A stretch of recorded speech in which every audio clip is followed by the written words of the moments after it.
The vast chamber of the Galactic Senate fell silent as the holographic display activated. Hundreds of alien representatives from across the known universe watched with interest as images of a blue-green planet appeared before them. Earth, announced Speaker Tull, his forearms gesturing to the display. Home to a species that calls themselves humans. Our observation teams have monitored them for 50 cycles. They have achieved space travel, unified global communication, and show promising scientific advancement. The gathered senators murmured among themselves.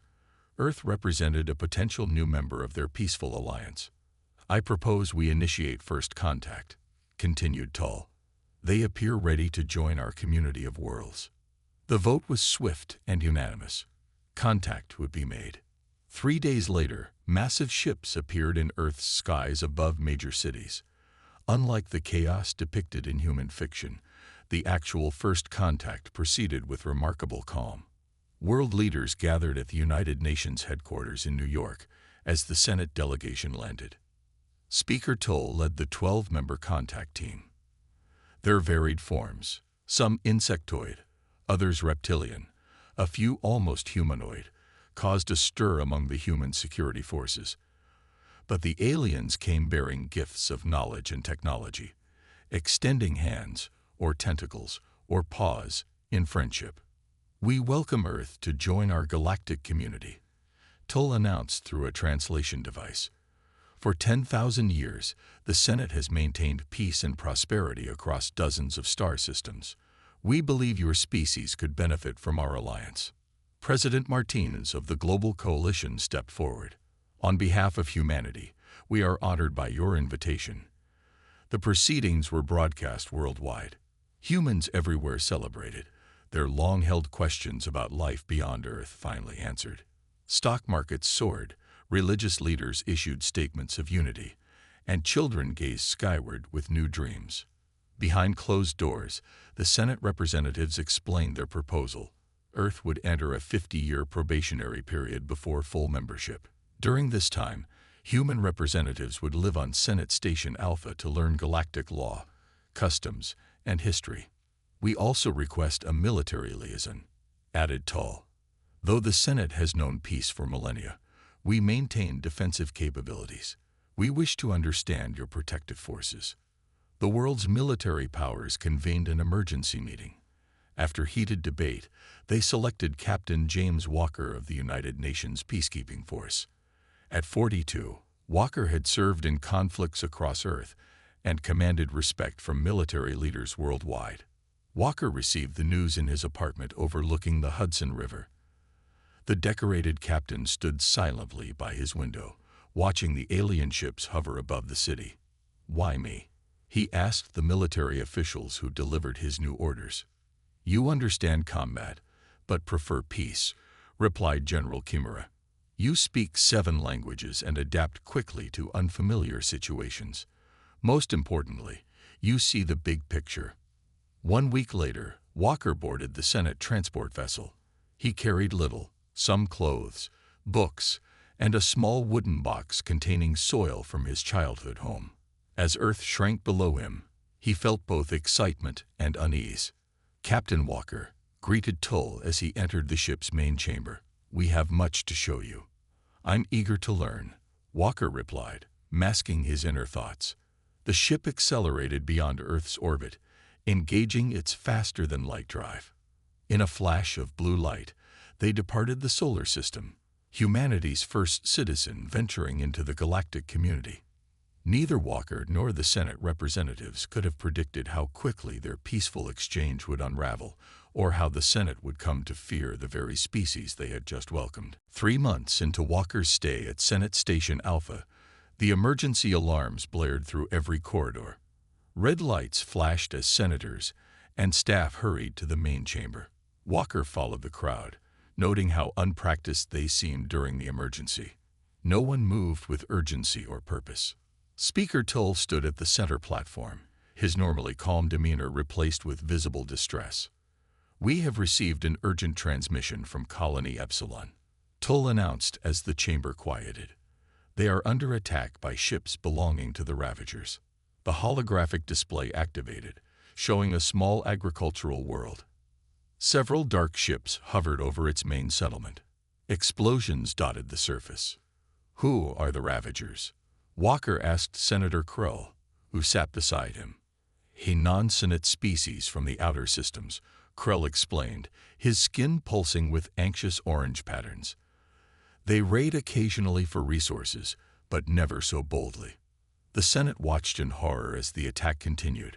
Colony defenders fired weak defensive weapons that barely damaged the Ravager ships. "We must send assistance immediately," declared a senator from the affected region. Within hours, the Senate dispatched its defense fleet. Walker requested permission to observe the response but was politely denied. "This is Senate business," Toll told him. "We have protocols for such situations." Walker returned to his quarters, frustrated. Through his connections with the station's crew, he managed to access reports from the conflict. What he saw deeply troubled him. The Senate fleet had superior technology, but used it ineffectively. Their ships maintained predictable formations. They announced their intentions before attacking. They even warned the Ravagers to withdraw before engaging. The Ravagers, in contrast, fought with cunning and ruthlessness. 3 days later, the surviving Senate ships returned.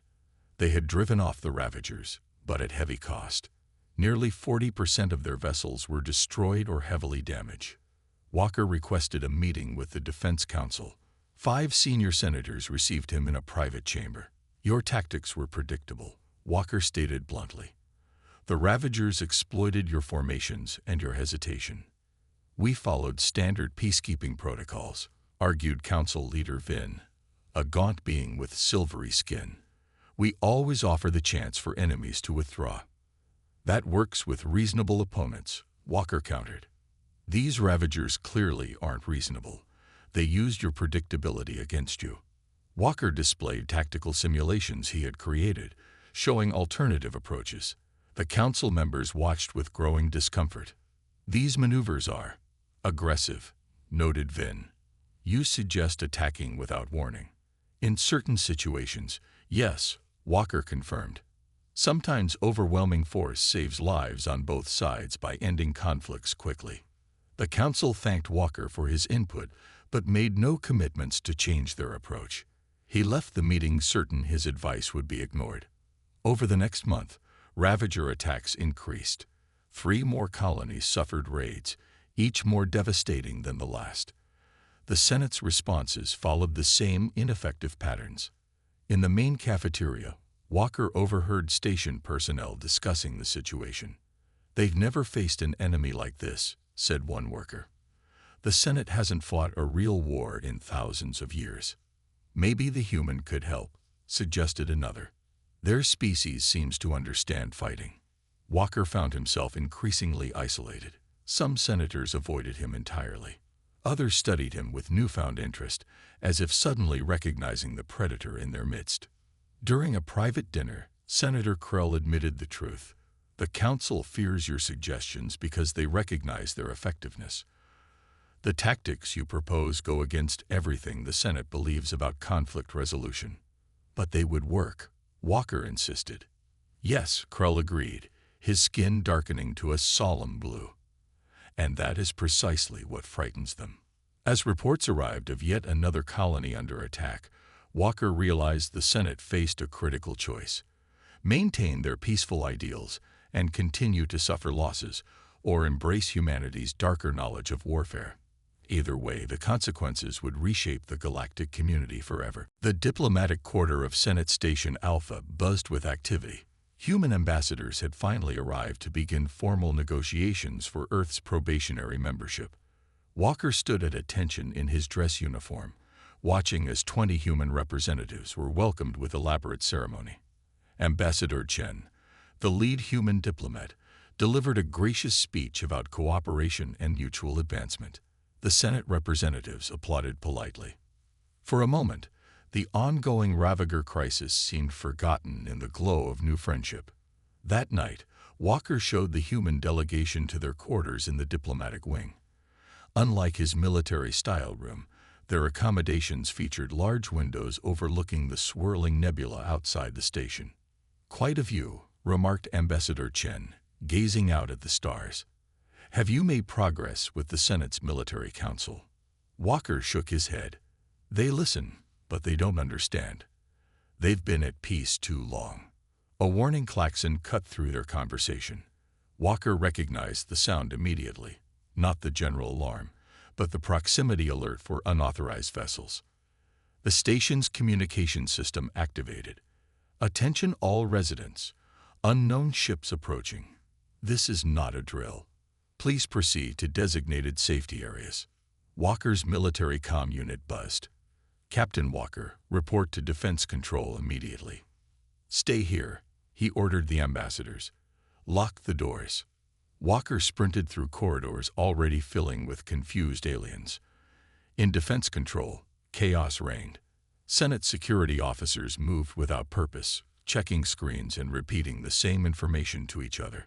"What's happening?" Walker demanded. Commander Voth turned to him, all 6 eyes blinking rapidly. "Ravager ships. They've never attacked the station before. We're trying to contact them." Walker scanned the tactical display. 5 Ravager vessels had disabled the outer sensor ring and were approaching the station's diplomatic section. "They're not here to talk," Walker said. "They're targeting our new arrivals, the humans." Voth hesitated. "We must follow protocols. Warning messages have been sent." Walker didn't wait for permission. He accessed the station's internal systems and opened a channel to the human quarters. "Ambassador Chen, arm yourselves. Ravagers are boarding near your position." To Voth's horror, Walker grabbed a weapon from the security locker. "I need 4 of your officers with me." "Captain Walker, we cannot authorize." The station shuddered as explosions rocked the diplomatic wing. On the monitors, breach alarms flashed. The Ravagers had entered the station. Walker ran toward the diplomatic wing, followed by 2 security officers brave enough to disobey their commander. They arrived to find the corridor filled with smoke. 3 Ravagers, tall, gray-skinned creatures in segmented armor, were forcing their way through the reinforced door of the human quarters. Without hesitation, Walker fired.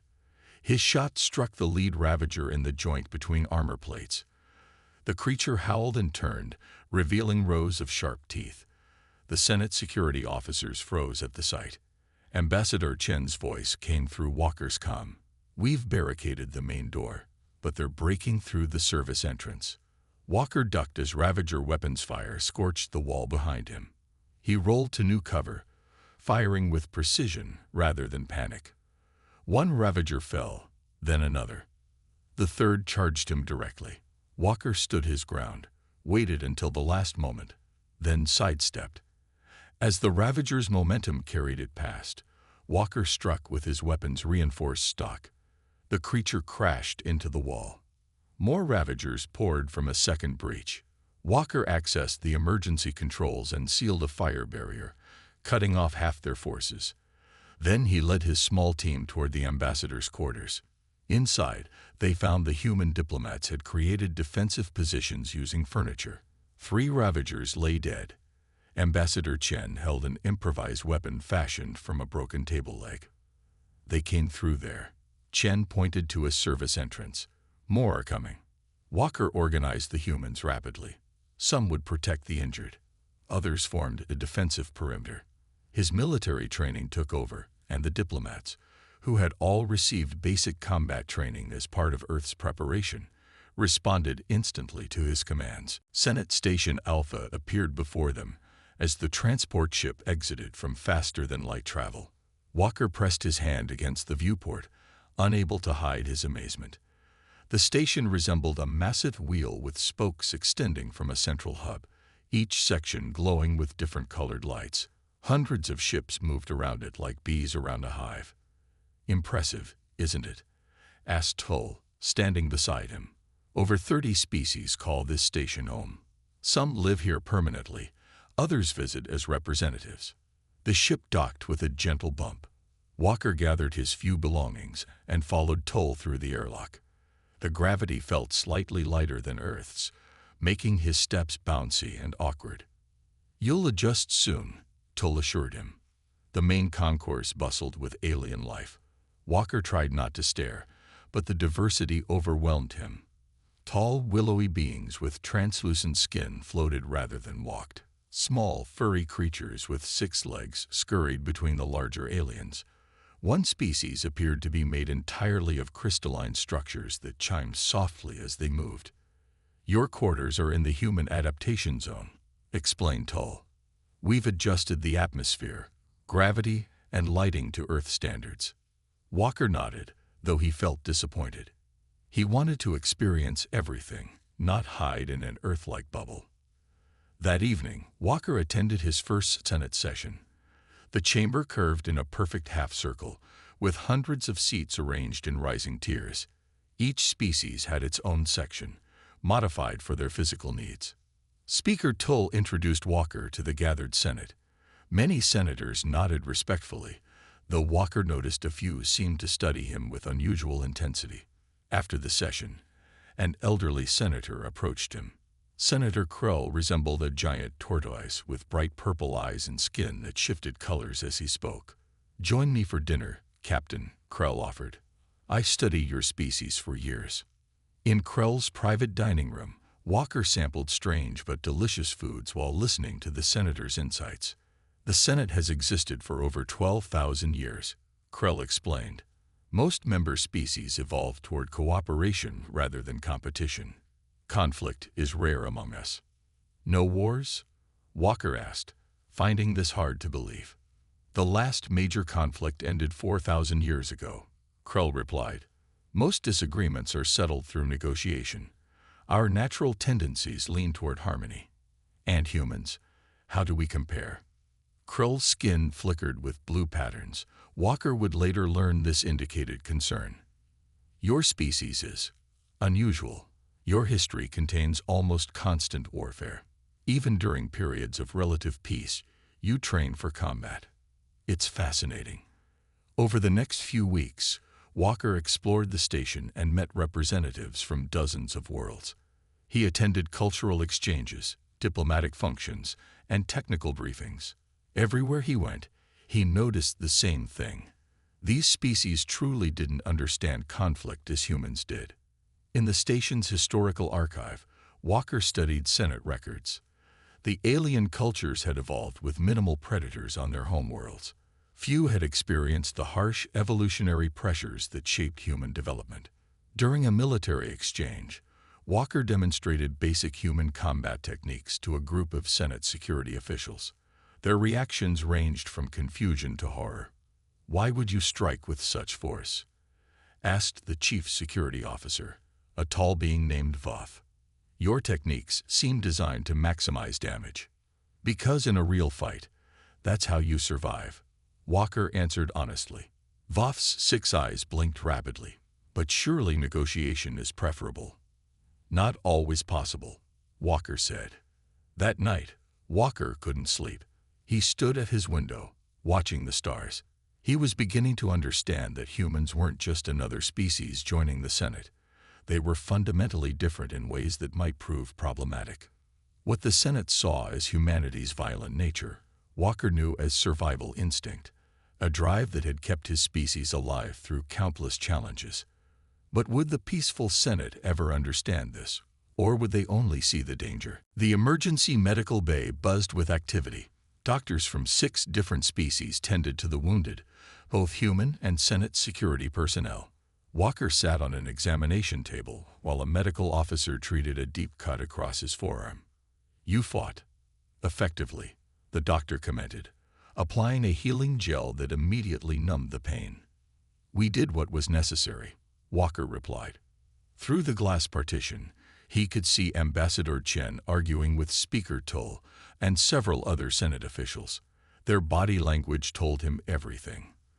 The Senate representatives stood with unusual stiffness, maintaining extra distance from the humans. The station-wide alert had ended 2 hours ago. The remaining Ravager ships retreated after their boarding parties failed to return. For now, Senate Station Alpha was secure, but the political fallout was just beginning. Commander Voth entered the medical bay, approaching Walker with visible caution. "The High Council requests your presence," he said formally. "Now." Walker followed Voth through corridors where station residents pressed themselves against walls as he passed. Word had spread quickly about the humans' defense against the Ravagers. In the council chamber, 50 senior senators sat in a perfect circle. Ambassador Chen and 3 other human diplomats stood in the center, looking confused and concerned. "Captain Walker," announced the council leader, an ancient being named Morax, whose species communicated through shifting color patterns across their translucent skin. "Please join your colleagues." Walker took his place beside Chen, noting the armed security officers positioned at every exit. "The Senate has convened this emergency session to address the incident," Morax continued, flashing patterns of deep purple and red that the translator interpreted as extreme concern. "We have reviewed all security footage of the Ravager attack." The main display activated, showing highlights of the humans defending themselves. Walker watched the recording with professional detachment, but he could see the senators' reactions ranging from shock to disgust. "In 4,000 years of Senate history," said another council member, "we have never witnessed such violence within these chambers." Ambassador Chen stepped forward. "With respect, we were defending ourselves against armed intruders. Would you have preferred we surrendered?" "The question is not what you did, but how you did it," replied Morax. "The efficiency, the coordination, the eagerness."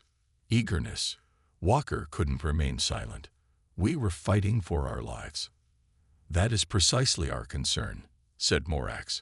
"When threatened, your species becomes something else entirely. Something dangerous."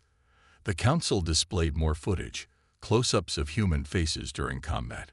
Walker recognized his own expression, focused, determined, but not fearful. To the Senate species, accustomed to flight responses and conflict avoidance, the human capacity to function effectively during violence appeared alien and terrifying. "The Council has voted," announced Morax. "Human membership in the Senate is suspended, effective immediately." Ambassador Chen gasped. "On what grounds?" "Security concerns," replied Morax. "All humans will be restricted to designated areas of the station until transport to Earth can be arranged." "You're expelling us because we defended ourselves?" Chen asked incredulously. "We are protecting our community," corrected a council member. "Your species possesses instincts and abilities that pose an unacceptable risk." Walker stepped forward.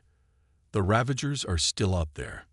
They'll attack again, and next time they'll be better prepared. You need us." Silence filled the chamber.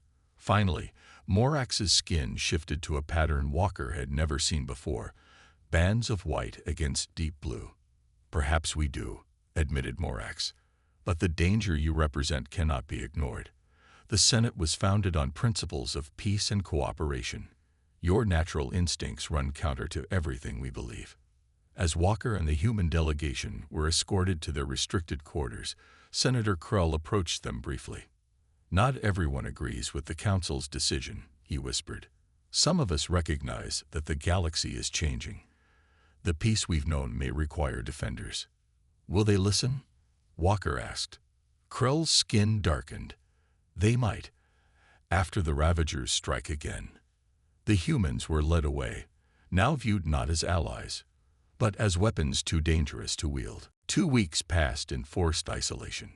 The human delegation remained confined to a small section of Senate Station Alpha, their communications with Earth severely restricted.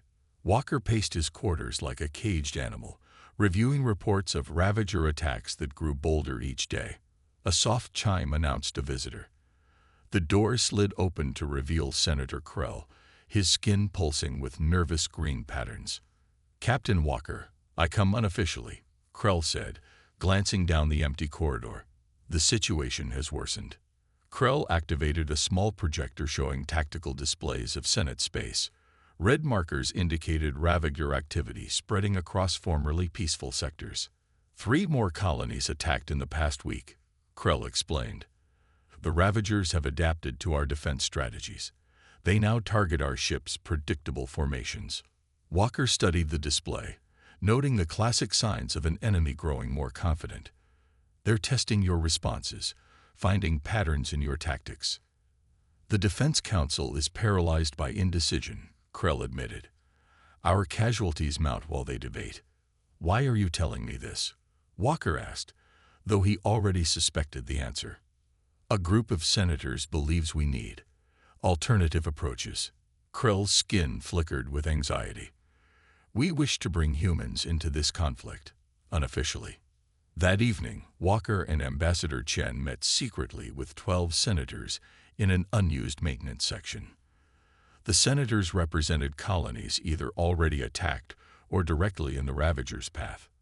The Council refuses to change our defensive protocols, explained Senator Trill, who had lost family in a recent attack. They fear becoming like the enemy. They fear becoming like us, Chen corrected gently. Yes, admitted Trill, but we fear extinction more. Their proposal was simple yet radical. They would arrange transport for Walker to return to Earth and request specialized military assistance. These forces would operate outside Senate oversight, but with the support of the 12 senators who called themselves the Practical Coalition. 3 days later, Walker departed on a private vessel. The official story claimed he was being sent home as a gesture of diplomatic reconciliation. On Earth, military leaders received Walker's briefing with intense interest. The prospect of humans positioning themselves as the galaxy's defenders appealed to many. Within a week, Operation Guardian was approved. A small force of 300 specialized troops and 5 modified combat vessels prepared for deployment. They were veteran soldiers, experienced in asymmetric warfare and unconventional tactics. Their orders: protect Senate colonies from Ravager attacks without revealing themselves as human. When Walker returned to Senate space, he brought these forces to an abandoned mining outpost provided by Senator Krell. There, they established a hidden base from which to monitor Ravager movements. Their first intervention came at Colony Meridian. Senate defenders followed their standard approach, announcing their presence, forming predictable patterns, and broadcasting warnings. The Ravagers, as expected, moved to exploit these weaknesses. Then human ships struck from hiding. They targeted the Ravagers' command vessels first, using unpredictable attack vectors. On the ground, human special forces protected colonists with ruthless efficiency. The Ravagers, accustomed to fighting the hesitant Senate forces, found themselves outmatched. The Senate Defense Council was baffled by reports from Meridian. The Ravagers had been driven back with minimal colonial casualties, yet no Senate forces claimed responsibility for the unusual tactics. Over the next month, human forces secretly intervened in 6 more attacks. Each time, they refined their approach, studying Ravager weaknesses. They discovered the Ravagers relied heavily on intimidation and rarely faced determined resistance. The Practical Coalition senators protected Walker's secret while quietly providing resources and intelligence. Each successful defense brought more senators to their side. In a secure communication room, Walker received updated intelligence from Earth. New human ships were being prepared, specifically designed to counter Ravager technology. We're making progress, Walker told Ambassador Chen during an encrypted call. But eventually, the full Senate will discover what we're doing. By then, Chen replied, they'll have to acknowledge they need us. Walker stared at the tactical display showing the latest Ravager movements. Something had changed. The scattered attacks were now concentrating, forming a pattern that chilled him. They're not just raiders, he realized. They're organizing for a major assault. The real war was about to begin, and humanity's true fighting capabilities would soon be impossible to hide. Red emergency lights bathed Senate Station Alpha's main chamber. Hundreds of senators gathered in stunned silence as the tactical display showed 50 Ravager warships approaching the Centauri system, home to 3 heavily populated Senate worlds. Our defense fleet cannot repel an attack of this magnitude, announced Defense Commander Voth, his 6 eyes blinking rapidly in distress. Evacuation is impossible. Millions will be lost. Speaker Tull turned to the Practical Coalition senators. You claim to have alternative solutions. Now is the time to present them. Senator Krull stepped forward, his skin pulsing with determined blue patterns. We have been working with human military advisors. They have a plan. Outrage erupted across the chamber. The council leader Morax flashed angry red. You violated our explicit restrictions. To save lives, countered Krell. And it has worked. The humans have defeated Ravagers at 7 colonies already. Before more arguments could erupt, the main doors opened. Captain Walker entered, followed by Ambassador Chen and Earth's military commander, General Rivera. The human delegation approached the center of the chamber with measured steps. The Ravagers have united under a war leader, Walker explained without preamble. This is no longer about raiding. They intend to conquer Senate space. General Rivera activated her own tactical display. We have 5 combat vessels and special forces teams positioned near Centauri. With your permission, we will engage the Ravager fleet. 5 ships against 50, asked a doubtful senator. Human ships, Rivera replied simply, and human tactics. After heated debate, desperation overcame fear. The Senate granted temporary authorization for human forces to defend Centauri. Walker joined the human command ship positioned behind Centauri's 3rd moon. From this hidden position, they watched the Senate's defense fleet form its traditional formation and quickly get decimated by the superior Ravager numbers. Execute Operation Thunderstrike, ordered General Rivera. 5 human vessels moved with coordination that looked chaotic, but followed a careful plan. They targeted the Ravagers' command and communication ships, disrupting their ability to coordinate. Human fighters deployed from the larger vessels, attacking with unpredictable patterns that confuse Ravager gunners. On the colony surfaces, human special forces led evacuations while establishing defensive positions around critical infrastructure. They didn't hesitate to make hard choices, sacrificing buildings to create firebreaks against Ravager landing parties. The battle lasted 17 hours. When it ended, 37 Ravager ships were destroyed or captured. The remaining 13 fled, their organized attacks shattered. Human forces suffered losses, but the colony stood safe.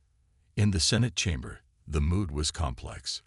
Relief mingled with a deeper understanding of what they had witnessed. The humans saved millions, Senator Krull reminded the council. Without them, Centauri would be lost. Speaker Tull nodded slowly. Yes, but at what cost to our principles? The violence we witnessed was necessary, finished Walker, who stood with bandaged wounds from the battle. The galaxy isn't always peaceful. Sometimes protection requires force. For 3 days, the Senate debated humanity's place in their community. Finally, a resolution emerged. Human representatives were invited to the chamber to hear the decision.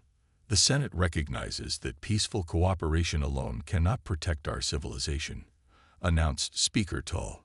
Therefore, we create a new classification for humanity, Guardian Species. The terms were carefully crafted. Humans would serve as the military arm of the Senate, protecting member worlds from external threats.